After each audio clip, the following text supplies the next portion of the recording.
Welcome back to Mimi's Organic Eats. My name is Mimi. Today I'm going to show you guys how to color frosting pink without any food dyes. So I have my simple cream cheese frosting here and I have 3 dishes and I'm going to be showing you guys 3 different ways to color frosting naturally.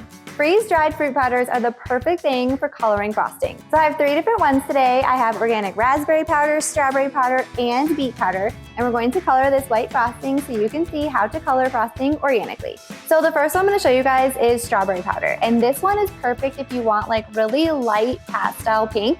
And this is what I use this for. So I just have a really small bit of frosting here and I'm just going to put a tiny bit of this strawberry powder in here to get a pastel pink.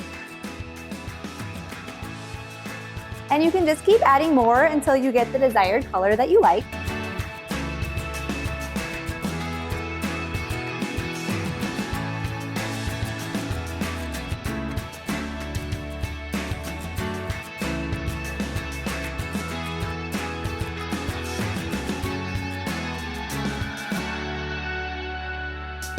So as you can see, we got 3 different shades of pink.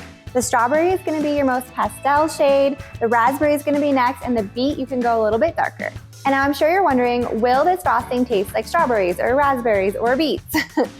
And yes, if you add enough of the powder, it will taste like strawberry or raspberry. So if you want a strawberry or raspberry frosting, this is perfect. But if you don't, you can just use a little tiny amount to get the color. And the beet is going to be your neutral flavor. That's not really going to taste like anything, it's just going to give you pink. And so depending on what shade of pink you like, or depending on what dessert you are frosting, you may choose strawberry, raspberry, or beet powder to dye your frosting pink organically.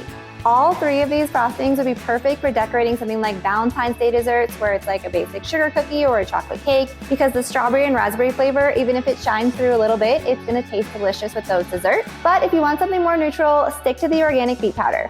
I hope this shows you that you don't need food dyes to make beautiful pink frostings. For more baking tutorials, be sure to hit that subscribe button and join me next time in the kitchen.